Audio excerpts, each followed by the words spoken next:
So, good afternoon everyone. My name is Martin Sipalanas Lamongo, and this video will be raw, no editing, no editing, um no cuts, maybe no cuts or filters on. So, my report is from page to 102 to 103.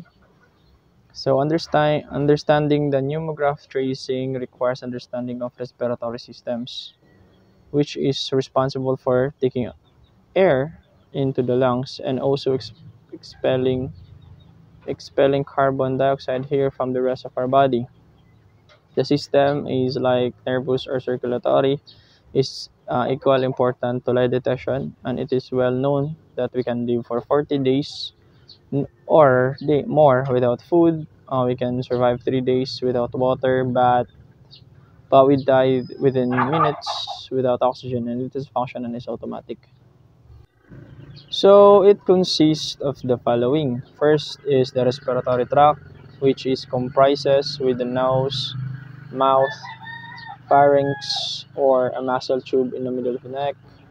Larynx, contains a vocals and cords. Trachea is also known as a windpipe. Bronchi is divided into two tracheas that the tubes like bifurcation called bronchi and smaller tubes called bronchioles, and also lungs. So, ano yung, kanila siya, muna lang, ano, kung makita ba ninyo, ano siya, part lang siya so meaning ang respiratory is one ang nag-intake of air into the lungs and exhale it again to become more carbon dioxide. Well, anyways, next is the bony cage, which includes the thoracic vertebrae in the ribs and breast bone or the sternum. So, yun lang. Ito. Siyempre, alam naman natin yan. Ito, dito lang yan. Part na yan. So, as for the inspiration or breathing pattern, the chest capacity is increased from the back and from the side to side and in the vertically plane, that is forward direction, lateral direction, or downward direction. So, as far as I concern about this is my assumption is all about if our chest cavity increase increase ni siya dire, ang inhalation is either side ito dito or forward syempre, tas forward direction, or even vertical plane, forward direction, lateral. Ang lateral kasi side by side yung expansion, tapos downward direction dito sa may part ata. So next is expiration must be reversed of inspiration. So the diaphragm and the intercostal muscle relax and ribs fall back in place. Syempre, nag-exhale na ta. So the air is then forced out the lungs once chest capacity decreases. Syempre, pag may inhale ta, mag-expand ang atong chest cavity. Pag may exhale ta, syempre, mag-decrease po ang space sa chest cavity na to. So the average of breathing patterns are a newborn 50 to 70 cycles per minute. Children to 1 to 5 years old, cycles per minute. 20 cycles per minute is 20 to 30. Tapos ang adults without age consideration is 15 to 20 cycles per minute. So in my assumption, anong dako ang beating cycle sa breathing cycle sa newborn hantod ay kontra sa adult, because in my assumption nga ang ilahang lungs is gamay pa siya, meaning dili pa siya totally matured. So meaning ang iyahang spacing siyang lungs until siyang chest cavity is gamay lang masulod nga hangin. So syempre paspas yun mo breathe ang bata.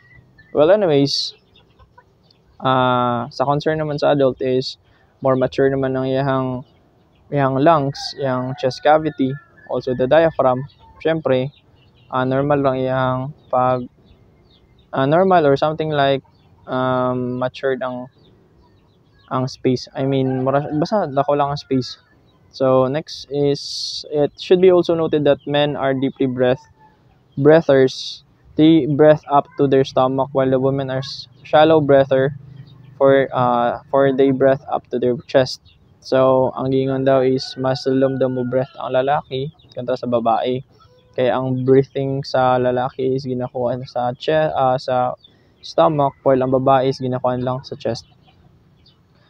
So the descriptives of type of breathing are normal breathing, rapid, paspas, slow, shallow. Ang shallow is kabaliktaran sa deep, kasi ang shallow is ibutang nato nala siya sa more on chest lang, kasi di ba? Shallow breathers is sa lang, chest lang siya. Sa deep syempre for male or considered is sa stomach na nakuha. Sa rated inhalation or both is syempre irregular breathing, pwede ay shallow or deep, depende sa mga deviation caused by coughing and mechanics of answering. Coughing can be temporarily disturb normal breathing patterns by causing rapid force exhalation or clear the pathway. Syempre, mga cause pod ang cough sa ato ang pag-disrupt sa atong breathing patterns. So the pneumograph changes from an individual norm, which may be indicative of deceptions, are a change on the rhythm or regularity. So it is change in rhythm or regularity of breathing refers to alteration in the pattern of inhalation and exhalation that can cause manifest of irregular breathing intervals, pauses, or inconsistent breathing of cycles. Next is change of amplitude or volume. It is a change of amplitude or volume of breathing relates of a various in depth of intensity of inhalation and exhalation. Next is change in the inhalation or exhalation ratio. Alterations of the inhalation or exhalation ratio refers to a modification in duration or speed inhalation and exhalation of air. Notch or satellited inhalation or exhalation strokes is notch or serrated inhalation or exhalation strokes describes irregularities and smoothness of the breathing pattern, or should I say it is a jogged or uneven breathing may be observed in conditions like asthma, obstructive lung diseases, or respiratory muscle weakness. Next is change of baseline. Loss of a change of baseline or loss of baseline in breathing refers to a deviation from typical breathing patterns established at the rest. Fluctuations of the baseline breathing rates, depth and rhythm can be indicates a respiratory disease, neurological disorder, or metabolic imbalance. Next is hyperventilation. Hyperventilation is breathing pattern characterized by rapid and deep breathing that is exceeded by body's metabolic demands. This can be lead to excessive loss of carbon dioxide.